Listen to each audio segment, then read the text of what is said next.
He works on that. We got a packed show, ladies and gentlemen. We are going to talk about the AFC.NFC Championship, as you already know. We're going to talk about some of these coaching hires, the lack of diversity in that. We are going to also take some time and talk about people moving and trying to change places in the NFL. And then we probably will finish off the show with some high school recruiting talk, where we have our expert coach up in the building to help us with that. So, and you know, Coach, he going to give it to us straight.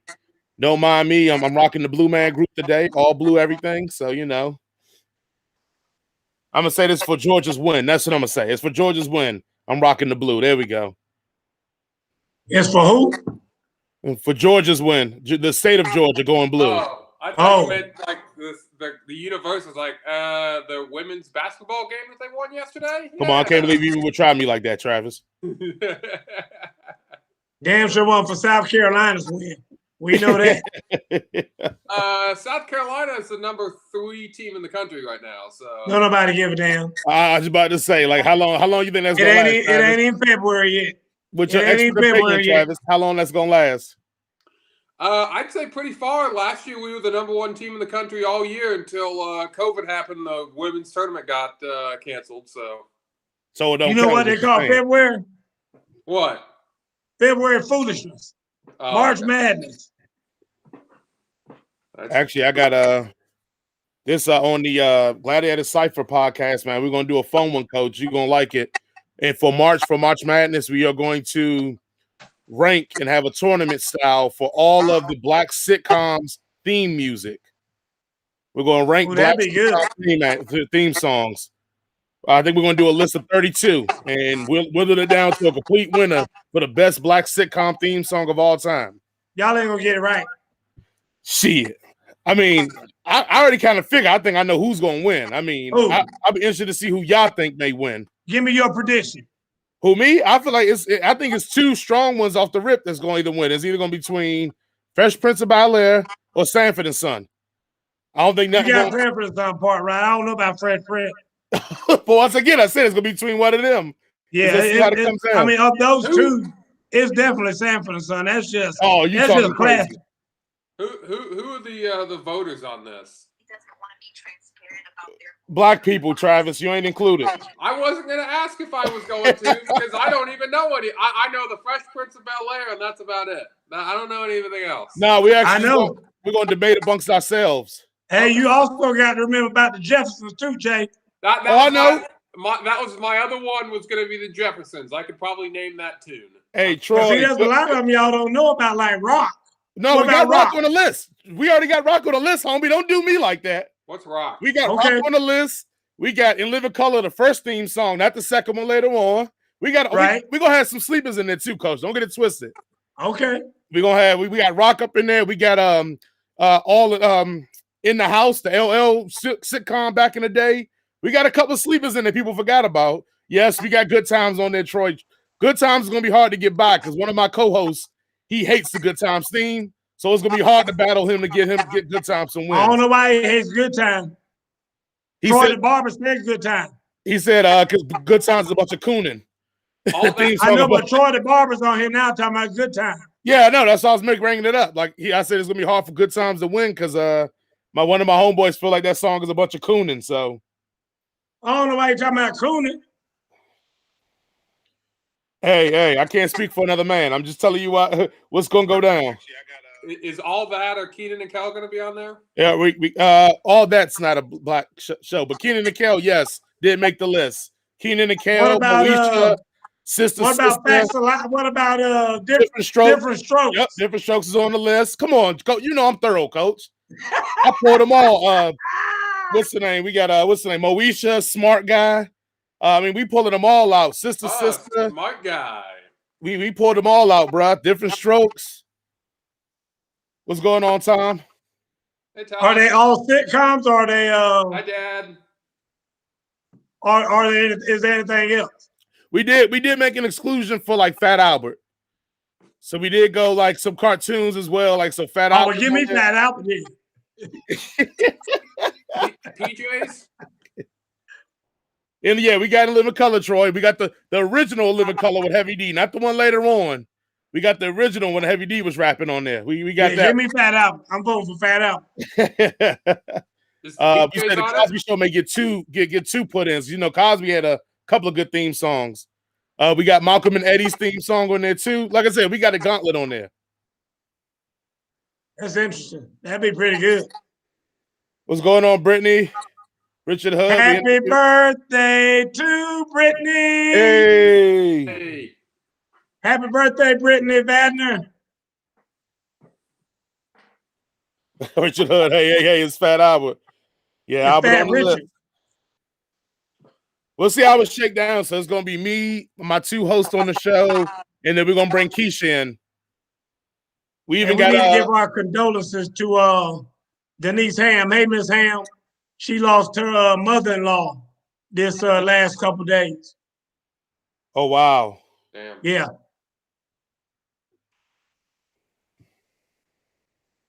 So we're sorry to hear that, Miss Ham. I saw that on Facebook.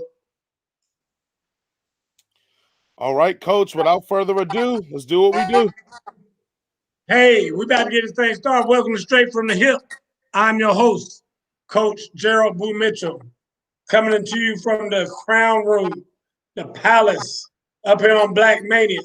A lot of you guys saw today I was kickboxing. I went back to my MMA training grounds, trying to get Black Man to come in there with me, but Black said he had some other things he had to do today. So I had to come up here to Black Mania to replenish myself and to recover from my kickboxing today. You can't see in the big blue dot down there is Jason Allen. Jason decided that he was going to pay homage to Georgia turning blue, being a blue state. So he's dedicating this show to the blueness for Georgia. And that other clown over there in that chair is Travis.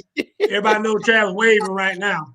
We nice to Travis because his daddy tunes into the show. That's the only reason we got Travis on here. Yeah. Anyway, Jay, holla at me. Let me know you're there. Well, I'm here. I'm rocking. I mean, I'm blue for Georgia and blue because I can't figure out my camera. So that too. But that means that today's is going to be a treat for you guys. Y'all don't got to see my ugly face. So let's jump right into it. Let's jump into the game with the most controversy, and that will be the NFC Championship game. So as we look, Travis, we're going to go ahead and give you 60 seconds to get your shit off because you know you're going to claim victory. Yeah, go ahead, Travis. So we're going to let you get your shit off in 60 seconds. So, all right, we're going to get this timer set up for you. And make sure you use all your 60 seconds, Travis, because you know we're going to try you afterwards. So ain't no doubt. You ready? Get set, go. Yeah, so if anyone, I'm sure everyone that's here watched the show last week. Everyone remembers that I was the only one to pick Tom Brady and the Tampa Bay Buccaneers to win and advance to the Super Bowl. So I'm excited about that. I might have had different reasons to pick Tampa Bay than, what actually happened. Of course, my reasoning last week was that the NFL wants Tampa Bay in their home stadium for the Super Bowl. But in the end, Tampa Bay won, so I'm excited because I went 2-0 last week on my picks. Might be the first time ever I was the only one that got them all right, but hey, that happens. So I'm feeling good. I got my 15 seconds left. I got my Where's Waldo shirt on too, so I'm doing great. I feel great that I was the only one to pick Tampa Bay and Tom Brady. And we'll see what happens in the playoffs. That's next week. I'll give you my spoiler. Time. All right. Guys, first of all, we had to put everybody. I would like to respond to what Travis said. go First ahead. of all, don't act like you're some kind of damn genius. Because if I recall correctly, the first thing you said last week was, oh, since you guys are going for Green Bay, then I'm going to pick Tampa Bay because I may as well just pick them just to be different. Because I just want to be different. So we all know your ass was lucky. Damn, slipped on a damn banana peel and got one right. So don't act like you some kind of damn genius or whatever. The beard knows. The beard knows. Okay, so before we get into the egregiousness of that game, let's just go ahead and talk about everything that led up to the play that everybody wants to talk about. I first and foremost want to start off with this was an Aaron Rodgers game. And when I say this is an Aaron Rodgers game, this is this Aaron Rodgers that I hate on all week. And usually 90% of the time, Aaron Rodgers makes me look like a fool when I hate on him. But this game was one of those games where if you look at the stat line and didn't watch the game, you'll be like, man, Aaron Rodgers was balling. His team must have let him down. Like he was doing everything. But if you watch the game and you have a football mind, you see a lot of missed throws, a lot of bad opportunities. And I know everybody's going to be like, well, his receivers dropped some passes. You guys do realize that Brady's receivers dropped more passes than Aaron Rodgers' receivers did too. Mm-hmm. But the point is this is one of those Aaron Rodgers games where I feel like this is my beef with Aaron Rodgers. He never risked it for the biscuit because Aaron Rodgers will throw 4 interceptions in the whole season and he just protects the ball. When it gets to these playoff games like this, you got to make those throws that ain't the best decisions or make those plays that ain't the best decisions. We all know about the play near the end where we'll talk about the last 2 plays that they had the ball. But I feel like a lot of times Aaron Rodgers didn't try to make the play or didn't try to allow his other teammates to make a play for him.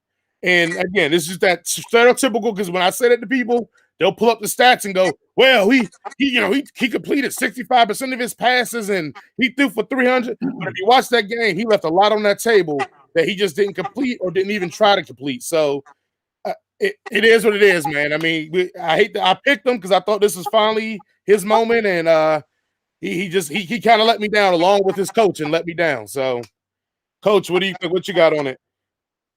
Well, I would agree with you, Jason. I think that the more appropriate term I would use is that this game for Aaron Rodgers was very Matty Ice-like.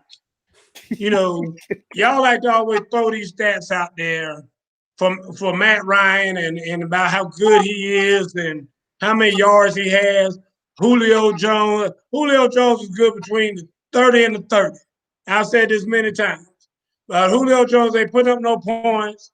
He's gonna go down in history as being the guy that has all these stats, all these whatever, but he no victories for it. And I mean, it's the same type of thing that happened with Aaron Rodgers. I agree with you totally. I didn't think Rodgers played the Rodgers game I was expecting him to play, both with his feet and with his arm. I thought that there were a couple of times he should just run the ball instead of trying to squeeze in some magical throw, and he didn't do it, including the second to the last play of the game. I thought that he was going to run that on in for a touchdown. So he's not hot. Come on, Ms. Hood. I hope you're talking about Julio and not talking about Matt Ryan, because Matt Ryan ain't hot as shit. But in any event, I expected more out of Rodgers now. Did he have an okay game? He had an okay game. Were some balls dropped? Yes, some balls were dropped. And you know, that's going to be there. No quarterback's going to throw 100% in any game. No receiver's going to catch every ball in there. I mean, it's going to be some drops. There's going to be some errors like that. But at the end of the day, I picked Green Bay because they were in Green Bay, and I felt like there were going to be drops by Tampa Bay, which there were. There were plenty of those. But I didn't think there were going to be as many drops as there were like on the 2-point conversion. I mean, that was just a terrible drop.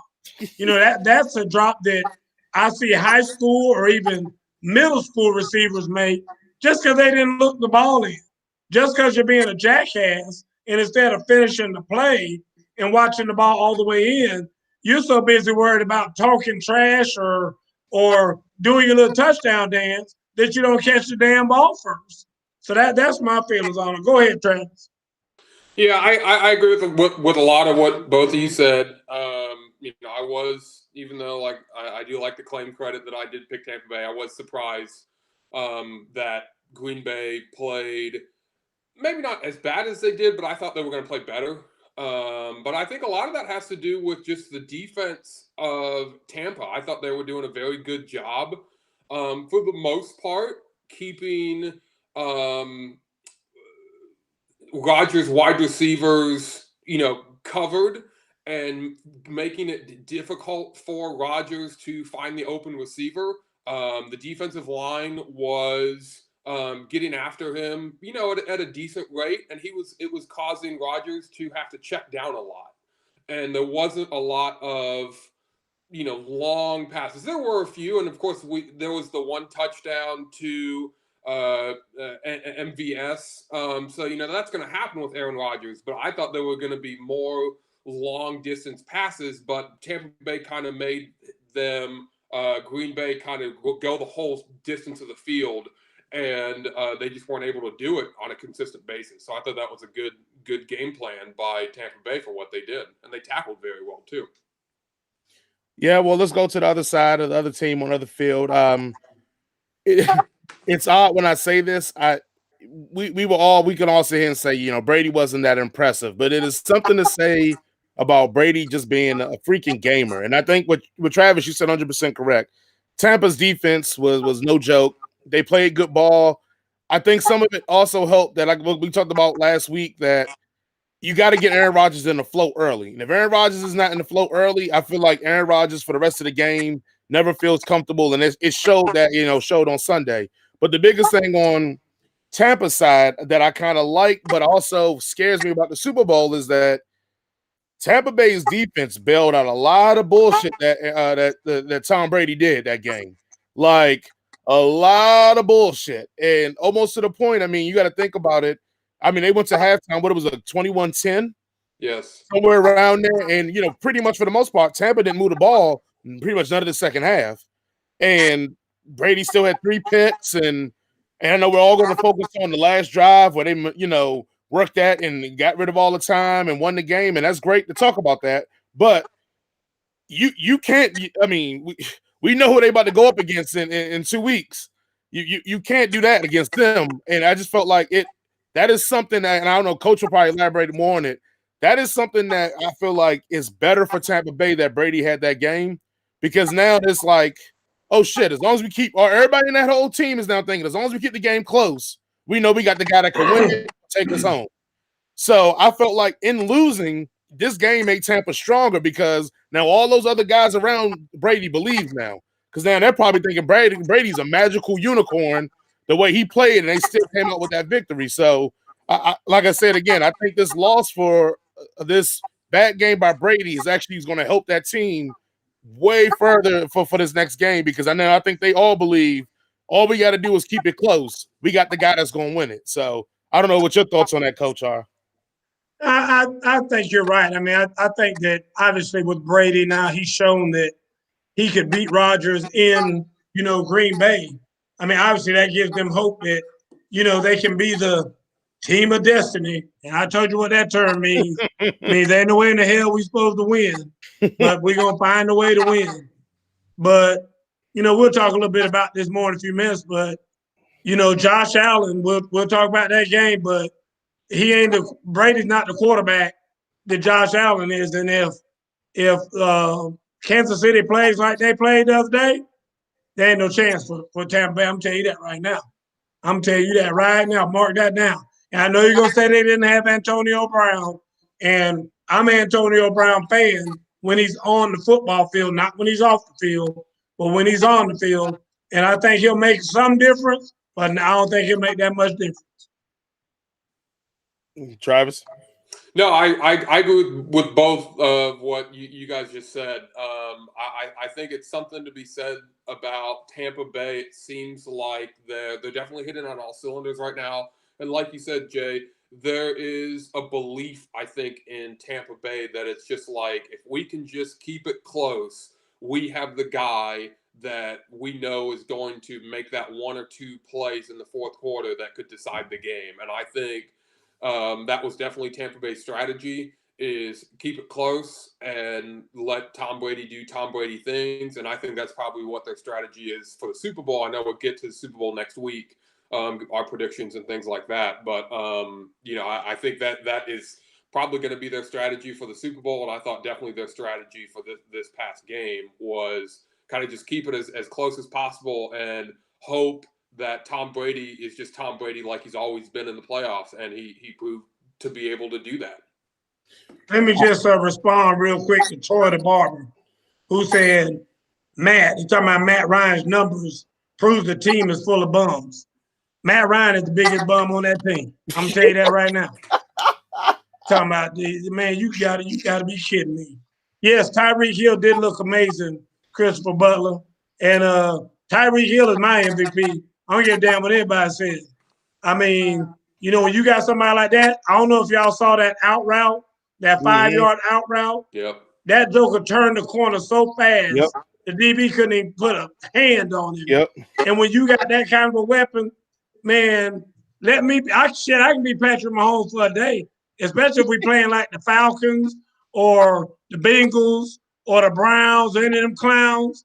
Let me be Patrick Mahomes for a day with Tyreek Hill out there. Good God Almighty. Was Sammy Watkins even playing? I mean, who was another receiver other than Kelsey and Dog? I mean, they had 2 receivers. I mean, good. I mean, that's crazy. Before we move on, just real quick, I just need to know whoever Tom Brady sold his soul to be this successful, man. I think the guy need to get a refund because Brady's milk to the zenith. Let's go and jump into the AFC. Oh, well, I guess before we jump off the NFC, let's talk about the last 2 plays because that's what everybody's talking about. Everybody's running their mouth about. So I know if everybody's heard so much about it. If you haven't, the 3rd down play where Aaron Rodgers kind of looked like he had a clearing that everybody in America probably expected him to run and probably had a chance to score, or at least would have gotten to the 1 or 2 yard line. And then the decision to not go for it on 4th down after that and kick the field goal. So with us having a coach on the show, let's start there with you, Coach, on the 4th down play, and then we'll talk to Travis about the 3rd down play. So, Coach, on 4th down in that scenario, let's talk about what Matt LaFleur was thinking, and then let's talk about what should have been done or what you think should have been done. So let's start there. What was Matt LaFleur thinking in that moment? Matt LaFleur was trying to – he outthought himself. You know, you got all these damn analysts and all these bean counters on your sideline these days in the NFL and Major League Baseball and every damn sport that there is. And their job is to come up with all these scenarios and try to figure out the smartest way to get by. So that's why you have somebody tell you whether you should go for 2 or not. You know, they got this chart that says if the other team has this much, you're down by this much or whatever, you should go for 2 or not go for 2. So within a second, the coach looks over and said, go for 2 or not. He said, yes, go for it, because he's looking at his little chart. And so this guy looked at his little chart, and his suggestion was, nope, let's go ahead and kick the field goal here because we still got 3 timeouts. We got plenty of time, blah, blah, blah, blah, blah, et cetera, et cetera, et cetera. Obviously, dude, I'm sitting there, and I'm just like, I know that's what they're doing. And I'm thinking to myself, hopefully there's a real man on the sideline who has enough sack to say, dude, we got Aaron freaking Rodgers for our quarterback. I mean, go for it. You got Devontae, what's the name out there? I don't want to say the wrong one because I know that was Devontae Smith. But I mean, at the end of the day, we got the tools on this team to go for it right here to tie this game, because that is the only way to go right now is to go for the tie and take this thing into overtime. And that to me would have been the smartest play. But LaFleur went with his guy who told him that was the smart thing to do. And you know, as soon as it happened, I was hoping that they were going to call a timeout. Like Rodgers was going to go over to the sideline and say, dude, trust me, we got this. Let's go for this. LaFleur was going to call a timeout, and they were going to put the dang offense back on the field. That's what I was hoping for. That's why I didn't say anything until he actually kicked the ball. And as soon as he kicked the ball, I didn't care if it was good or not. I said, it's over. It's all right. That's it. I knew it was over right there. All right. Well, Travis, let's talk about that 3rd down play where everybody feels like Aaron Rodgers had only. Take us through your thoughts on what you saw. I guess first, do you think he would have made it? And then secondly, why do you think he decided not to run? So, you know, as we were watching the game, we were all yelling, run.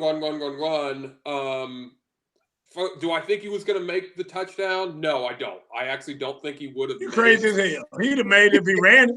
No, because there were two defenders in the middle of the end zone towards that side of the field that he would have been running, And theoretically, if one of those guys sees him, they would have met. But I think they would have met at like the 2-yard line. He would have gotten really close. I don't think he would have gotten there. Okay, but he would have gotten a lot closer, and he would have gotten close enough where they had to have gone for the 4th down conversion. I don't think he was going to get the touchdown, but he would have at least gotten inside the 3, if not the 2 or the 1. What yard line were they on, Travis? The 8. They're on the 8-yard line? They were on the 8-yard line, and there were 2 defenders basically sitting at halfway in the end zone, so like 5 yards in the end zone. So if you got to think, if he starts running from the 8 and they start running basically from the -5, by the time they meet, it's going to be at about the 2 or the 3-yard line. And we know Rodgers, I'm not saying Rodgers isn't slow, but he's not the fastest quarterback in the world either. So, and factor in, of course, the fact that defender is going to have to like stop and plant and go the way that, try and stop Aaron Rodgers. I get that, but I think they would have stopped him. But let me ask you something. What's the defender doing in the end zone? Guarding, they were doing a zone coverage. So yeah, right. That's my point. So they still have to, just because he starts running, they can't take off running immediately because they got to freeze for a second to make sure that he doesn't throw the damn ball. I understand. Yeah. I mean, that's the whole reason why, like I said, I think he should have just ran it, because even when he pump faked it, I mean, they were already coming at him and he threw it. It was a legal pass. Right. So, like I said, I mean, he was still behind the line of scrimmage even at that point. So if they were coming at him that hard, his ass should have thrown it to one of those guys they were guarding. Yeah, he should have, but he didn't, and he chose. I know, but my point is that they can't be coming at him that hard because those guys were still covered. Right. Because they got to worry about covering their guys. Can you guys see my screen? No. No. Okay. I will. I'm not that. Sorry. This one. Bam. There we are. No, still can't see. Hold on. Yes. Can you see? We can see a Tampa Green Bay banner. Okay. All right. Then you can see what I'm putting up. All right.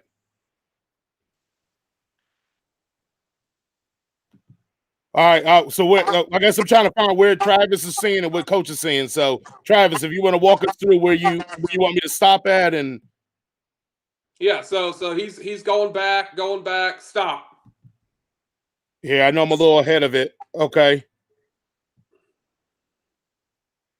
Right there. He ain't even at the blue line yet. So he can still throw the ball. Look at all that room out there to the right-hand side by where the cone. There ain't nobody out there. Yeah, let's pull it back and I'll run it one more time and then we'll get back to it. Yeah, go for it. And like I said, he's still behind the damn line of scrimmage. So there we go. That's the play in question for anybody who didn't have a chance to see it there. Bam. All right, we're back. Okay, but again, and all right. So, what was Aaron Rodgers thinking? You thinking he did not think he was going to make it, or? I think he outthought himself.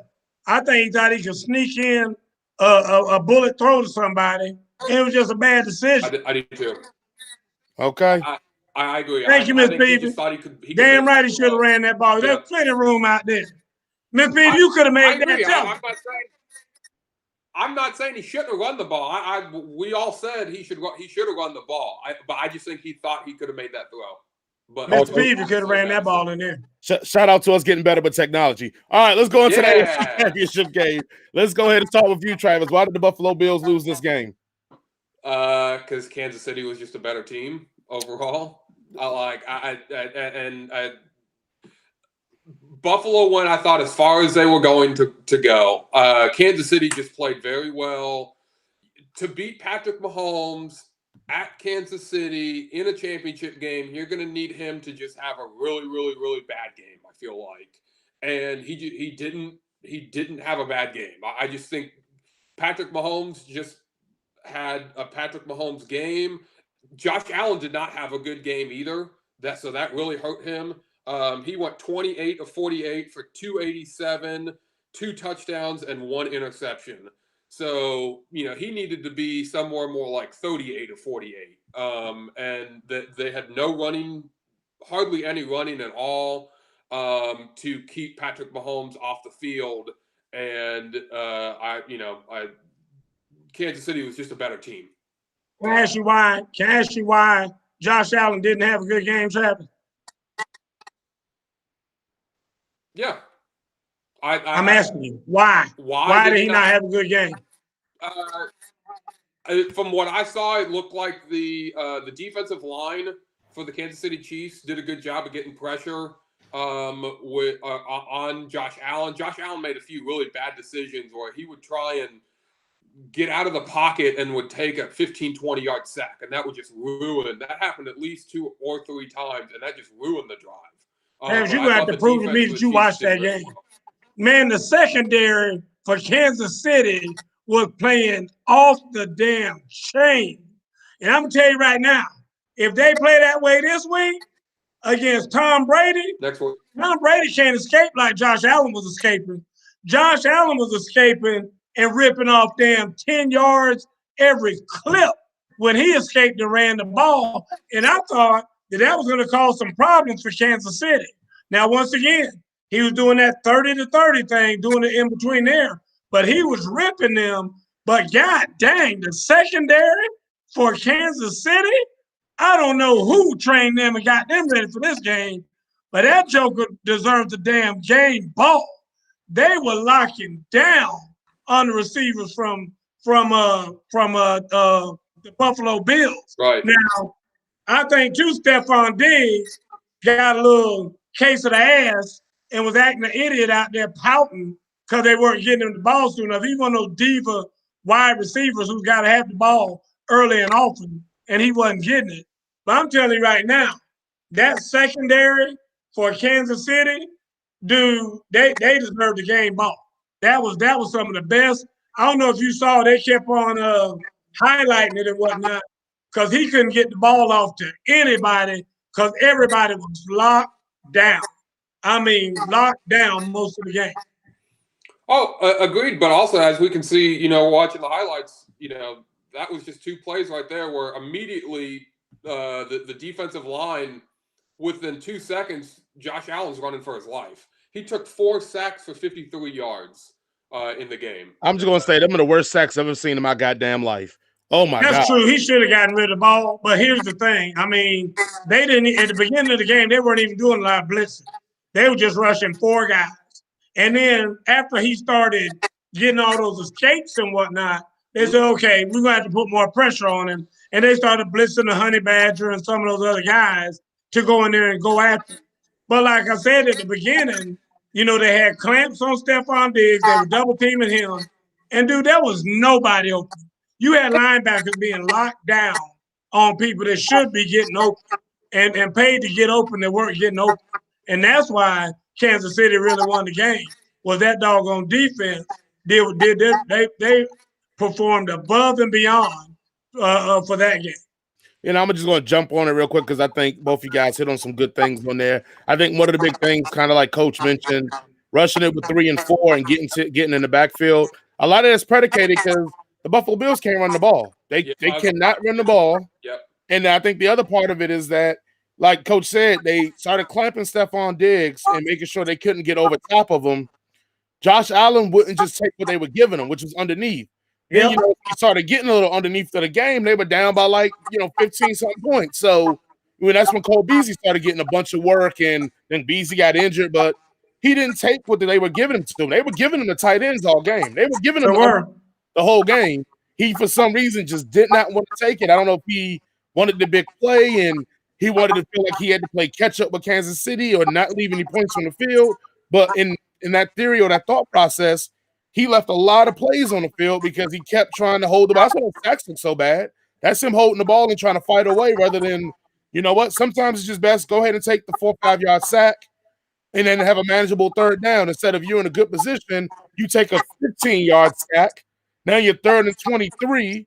And, at that point, what the hell? So it just wasn't a good look for Buffalo. I think that showed their youth on that one. I think at that stage. And then also I think that just showed you got a mastermind on the other side with Andy Reid. I mean, that game plan was locked tight on both sides of the ball. So let's go to Coach. And Coach, why did Kansas City win? I mean, like I said, Kansas City's a powerhouse right now. I mean, you'll hear this next week and the week after. I mean, they're probably going to be the favorite to win the Super Bowl next year, whether they win or lose this next game. I mean, they'll be the instant favorite to win next year just because they've got such a great team right now. And I can see them winning 3 in a row. I mean, like I said, because they're just that dang good. I mean, as long as they can keep everybody there that's there and they don't have too many changes in personnel from what they have now, I don't see anybody out there really, including Tampa Bay, who's having a great year, don't get me wrong, and that they'll have a great chance to win next week. But, Brady's going to be a year older. I mean, obviously Gronk's going to be they got a bunch of folks who, this is probably their swan song. I mean, whether they decide to play another year or not, this is probably going to be the best year that they have left, going forward. And whereas Mahomes, he's got probably 7, 8 more years of good football. Who knows if he's like Brady, his ass will have 15 more years. So it's I mean, that's why, I mean, point blank, they won the game. You can talk about the offensive line. Of course, there's one offensive lineman who's hurt for this next game with a torn Achilles, which is going to make a big difference. But I felt like the offensive line did a great job, as far as keeping them off them for the pass. They played the run pretty well. But I'm going to say this again because y'all gave me hell about it. But Hilaire being back in, I think, made a difference as well. I thought he had a good game because he hadn't played in a long time, I know. But he was out there running the other day. So I thought it was just a great game, good game plan, of course, by Eric Bieniemy, who should be somebody's damn head coach in the NFL. Like I said, I thought they just had the right game plan. And once again, Tyreek Hill is my MVP. Y'all can give the trophy to Mahomes, whoever you want to give it to. Tyreek Hill is my MVP. Okay, Travis, anything you want to add on that? Why do you think Kansas City won? No, I don't really have much to add on that. I thought they had a really good game plan, like we've kind of said. The offense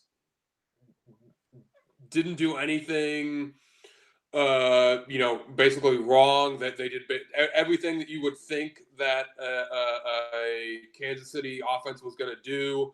And I think it also made it put a lot of pressure on Josh Allen and the Bills offense to kind of go point for point with Kansas City, which probably flustered Josh Allen because they put up a decent amount of points, but they don't put up the amount of points that Kansas City's offense does on a normal basis. And they were able to put up over 30 points. So it put a lot of pressure on, Buffalo's offense to, maintain and probably part of the reason why Josh Allen didn't look as good was because he was probably trying to force some things to keep drives alive so that their offense may be able to put, kind of keep pace with the Kansas City Chiefs. Okay. Well, if we ain't got nothing more on that one, I know, Coach, it's time to talk about what you've been fishing and itching to talk about for about a week now. So the NFL has naturally, you fire a bunch of coaches, the next step is you got to hire a bunch of coaches. Well, the Rooney Rule seems not to be working very well because I think Robert Saleh, who's a shout out to him, first Muslim American head coach, but not much diversity in the coach hires. So I'm gonna let Coach go ahead and have his moment and let us know how you really feel. Well, first of all, the Rooney Rule is working perfectly. It's working exactly the way they want it to work. All you have to do is just interview one black head coach or one black coach for your head coaching job every time you have an opening. So guess what everybody does? Everybody calls up good old Marvin Lewis and has Marvin Lewis come through and knowing good and damn well ain't nobody going to hire Marvin Lewis to be nobody's head coach. But they still bring him through there. And Marvin Lewis interviews every year for every black head coaching job or every coaching job available. They get Marvin Lewis, good old Marvin, because I think it is the owners just doing this, just thumbing their nose at the rule of having to do it. They're like, dude, get Marvin Lewis there. Everybody use Marvin Lewis. And I mean, it's crazy how, there are guys like Eric Bieniemy who are calling the plays that Patrick Mahomes is running.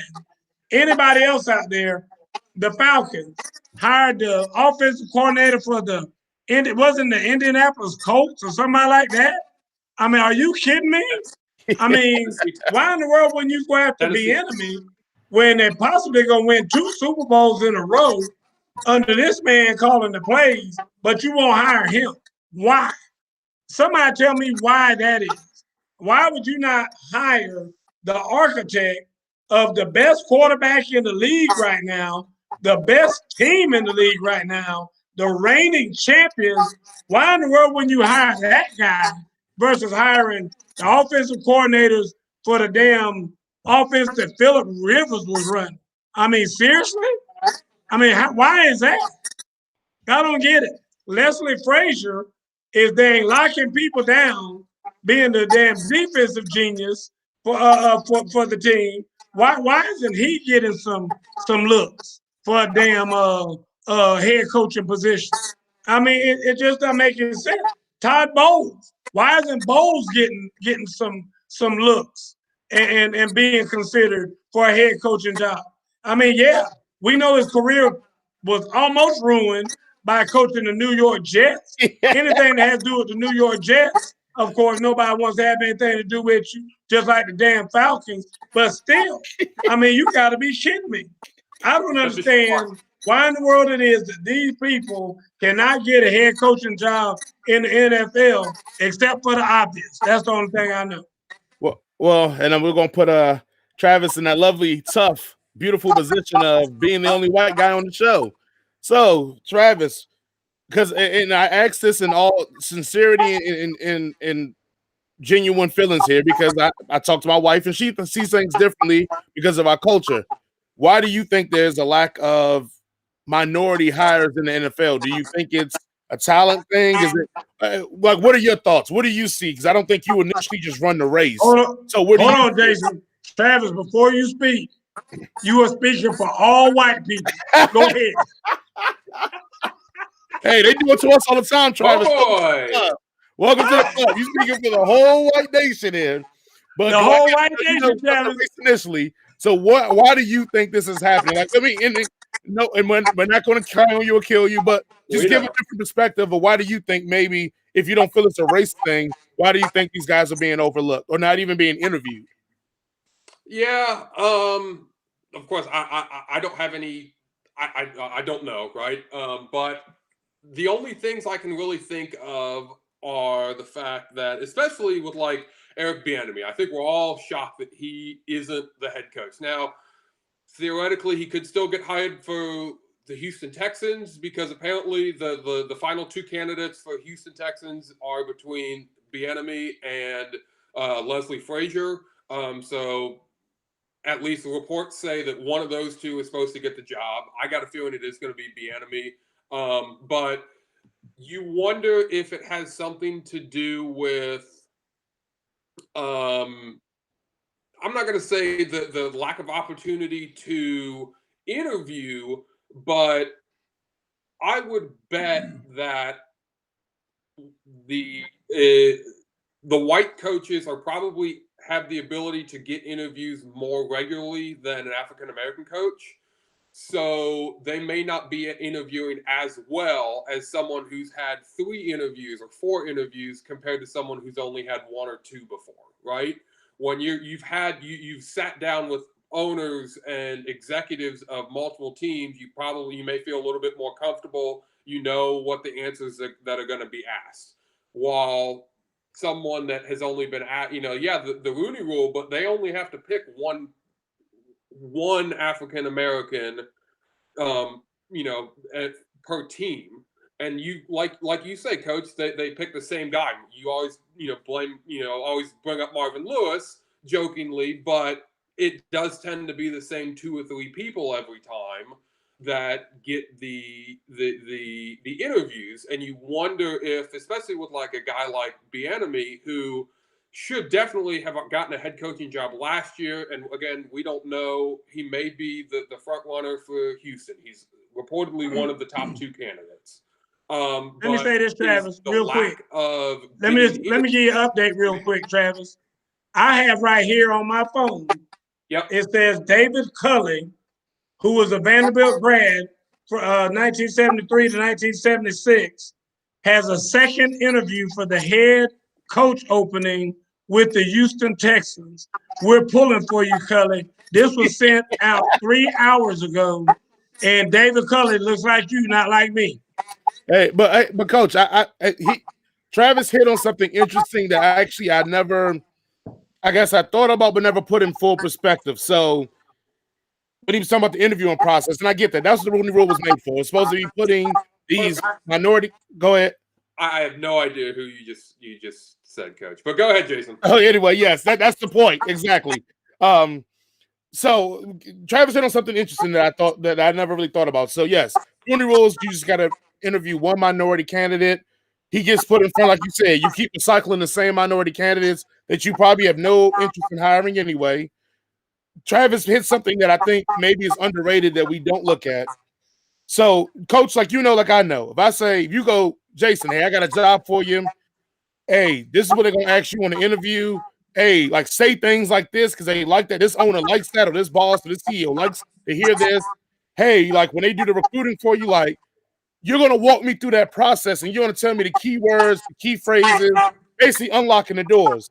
Right. Do we have that in a minority coaching that is telling these guys, hey, before you go up in there, don't mention the 3-4.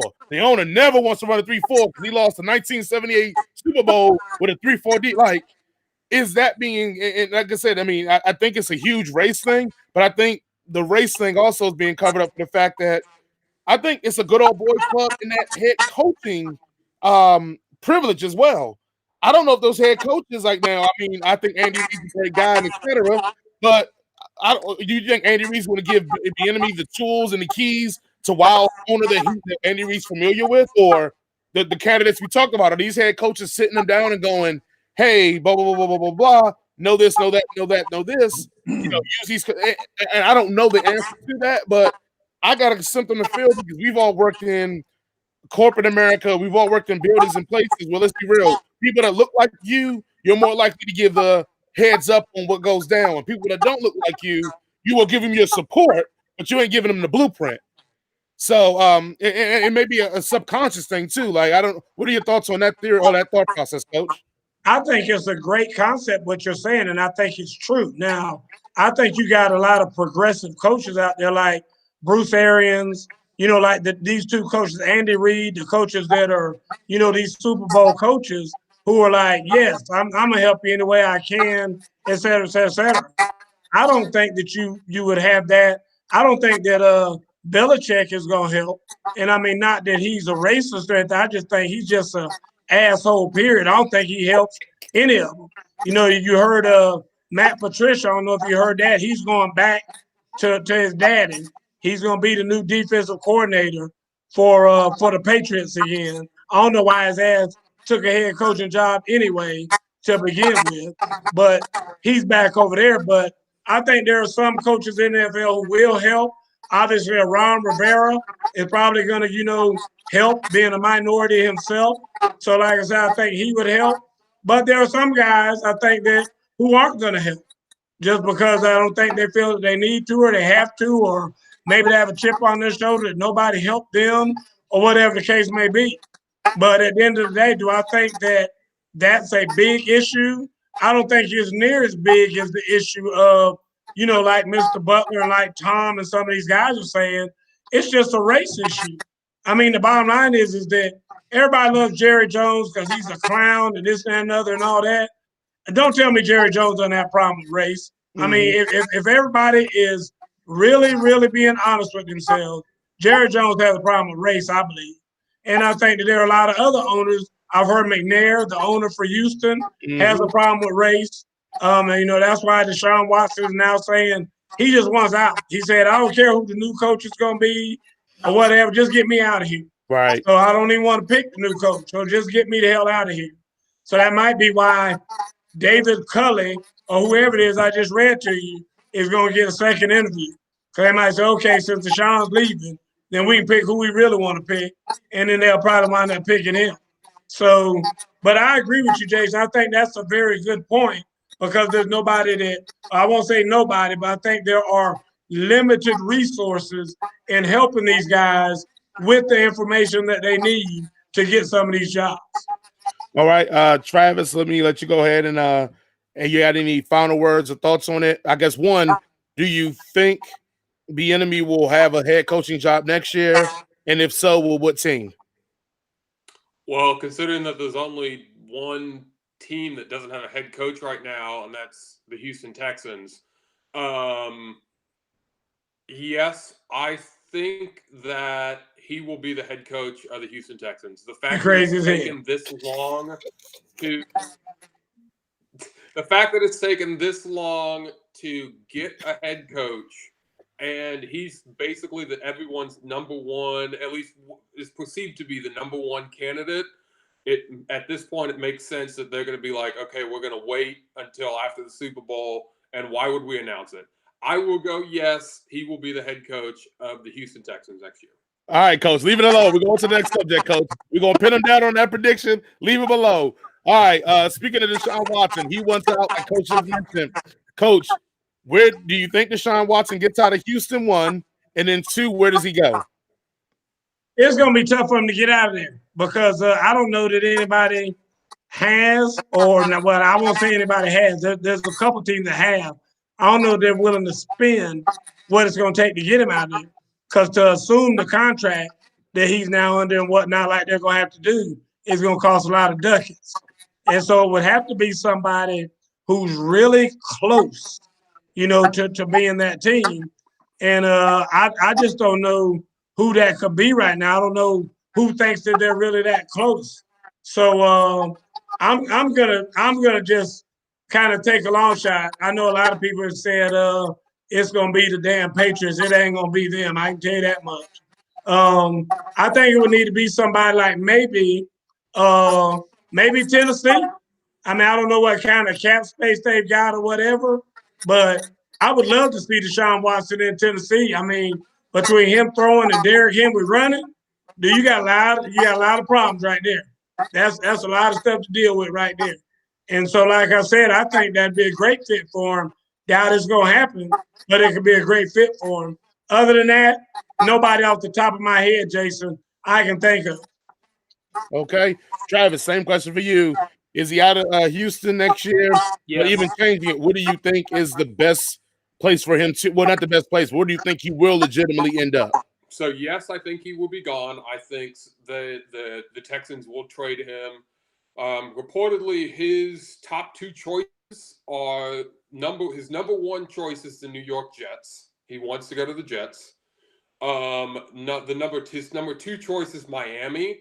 I actually think Miami may be the team. Miami has a lot of draft capital right now because of the trades that they've made the last few years.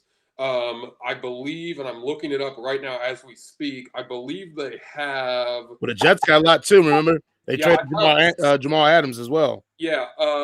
Miami has 2 first-round picks right now, and one of them is number 3. The Jets, of course, have the number 2 overall pick, but they do not have another first-round pick this year.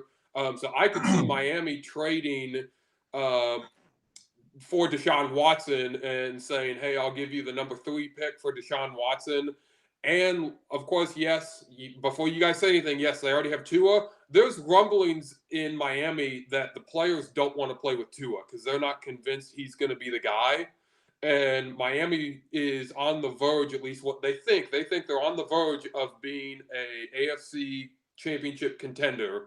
So if they can just get the quarterback, you could do a package for Tua and one of those first-round picks, and you trade for Deshaun Watson, and then you're set for quarterback for the next 7-8 years. And that's when we get off this show. So I'll say Miami.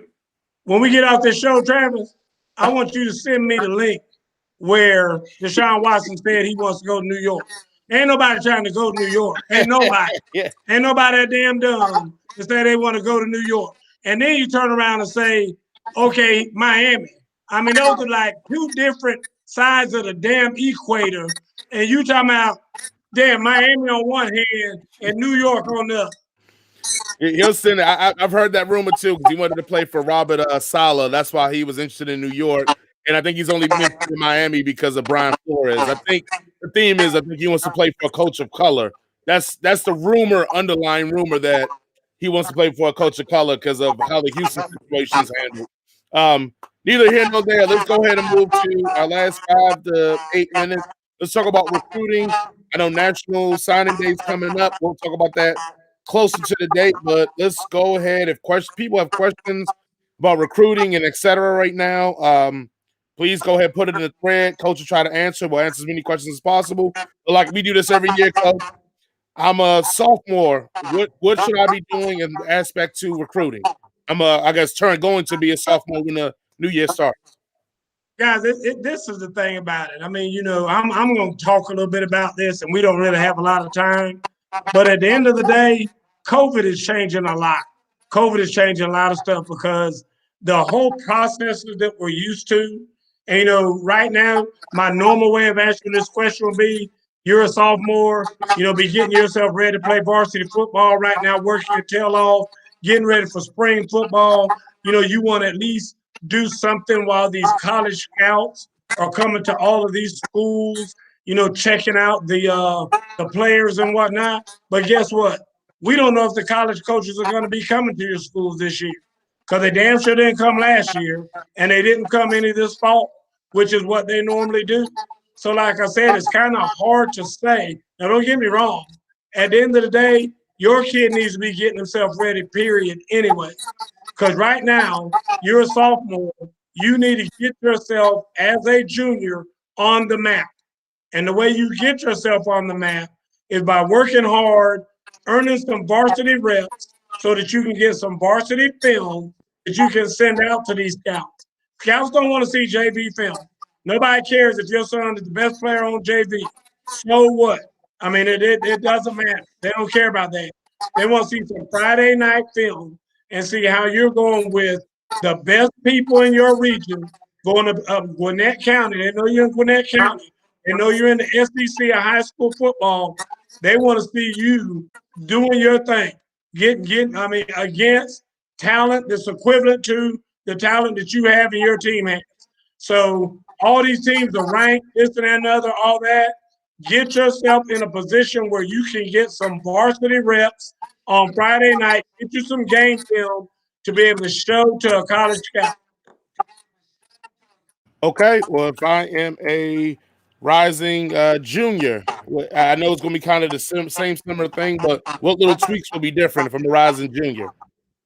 Well, I mean, if you're a rising junior, I'm assuming you mean about to be a senior. This is it for you. I mean, if you're a junior right now about to become a senior, we just talked about the sophomore getting ready to become a junior. If you're a junior getting ready to become a senior, this is it. I mean, this is your last chance. This is the last hurrah. If you didn't get it done last year, what I just said for that guy who was in the same position that you were in then you right now have got to make something happen. And so, I mean, if you got a trainer and you're doing things that your trainer, you're doing one-on-ones or you're doing 7-on-7s or whatever, play to your strength. I'm glad Miss Hood is on here. Her son is the best special teams player I have ever seen in my 20 years of coaching football. And Richard and Annette both, their son, Corbin Luke, is crazy good. I suggested to them, make a highlight tape of him on special teams. And they did that, and he was able to get a scholarship offer just based on how well he covers the dang field on special teams. Because the way he does it, I mean, he's a linebacker, and he's beating defensive backs and wide receivers down the field on kickoffs to get to the ball. And, I mean, that's the kind of stuff that you have to do when you're in that position. Because right now, I'm going to tell you, it's going to be tough for these seniors trying to go out there now, or these rising guys, even the seniors of class of 2021, class of 21 and 2022 are going to really, really be in a predicament trying to get scholarships. The NCAA is allowing all of the seniors that were in college to stay and play another year. And guess what? Most of the ones around the country have said yes. I'm going to stay and play another year. So now these colleges don't have the money that they thought they were going to have to be able to bring in new talent. So some of them that thought they were going to bring in 20 are now only bringing in 5 because 15 of those jokers said they didn't want to leave. And so the colleges have to do that. So, guys, that's what I'm saying. I mean, that's a good time. Oh, that's a bad boy right there. Y'all look at that joker right there. Those are 90-pound dumbbells. Ooh, that's a bad boy. I'm trying to tell you right there, y'all better look at him. 90-pound dumbbells right there. And I'm telling you, y'all saw that kickboxing stance I was in earlier. When I hit you with that right hand, just lifting them 90-pound dumbbells, that's going to hurt a lot, a whole lot. But anyway, like I said, if you're class of 2021, like Miss Peavy just said on here, you know, it's hurting a lot. She says that Justin, her son, Miss Peavy said, his recruiting has basically come to a complete halt. So it's very difficult right now. And I mean, you know, it's not my fault, your fault, anybody's fault. It surely is the Peavy's fault because they've been planning for years to try to get this done, and it just hasn't worked. There he is right there. That's a bad joker right there. I'm trying to tell y'all now, just so you know.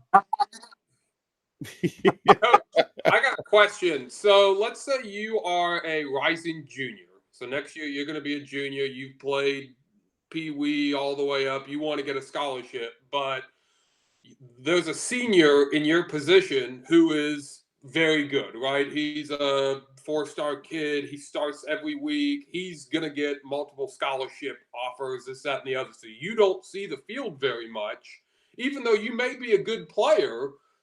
The coaches, you know, he may be equally as good, the guy that's ahead of you, but he's a senior, so they're going to play the senior. What can you do as, let's say, a rising junior? You're trying to get these scholarship offers, especially this year. What can you do to, you know, help your stock to get noticed and get scholarships, you know, for when you are going to become a senior?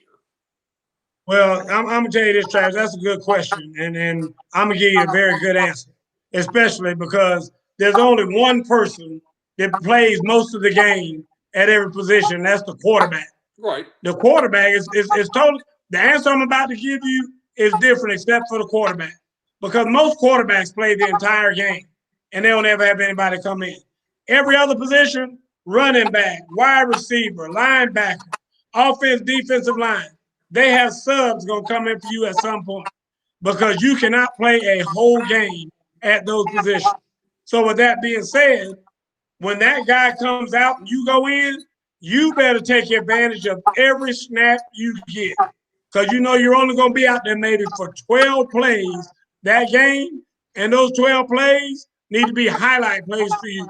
So you need to make sure you are making the absolute most of every snap that you get in a varsity football game.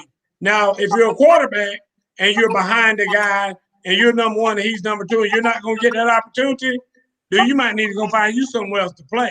I'm just keeping it real. I mean, dude, if you're really planning on playing college football and you need that kind of film, I mean, it might be time for you to try to figure something else out. All right. I think that will do it for the show today. We'll give you one more highlight. Our coach out here putting in work. Hey, man, I'm telling you right now, that's the way I work out down here. Y'all should see me when I'm up there on Black Mania. Boy, I take it to a whole nother level here. All right, well, take us all home, Coach. Folks, we about to wrap this thing up. We appreciate everybody for being here. The Hoods, Miss Peavy, Mr. Butler, Tom. Tom, we appreciate Tom. I'm sorry I couldn't get there. I had to do a little overtime on Sunday because me and Jason were supposed to come up this Saturday. That would have been a better day for me. And then I got caught up and I couldn't get out of working on Sunday. But I'm going to see if I can get up there this week. I know nothing's really going on. I'm trying to get up there this week. But we appreciate all you guys for tuning in. As usual, you have a good week too, Miss Hood. Folks, there's all kind of stuff out there on Straight from the Hip. Please check out our page on a regular basis. Jason's on my butt about constantly sending out content. I send a poem out every morning of inspiration. Miss Hood's normally out there already working out at 5 o'clock in the morning when I send my appointment out. Miss Ham, so good for you to be on here. We're going to miss seeing you. Y'all all have a good week. Thank you, everybody. But hey, again, we appreciate y'all for being here, and we'll see y'all next week. Good night, Miss Francis. Straight from the hip. Thank you guys for watching. We will see you all next week. I won't be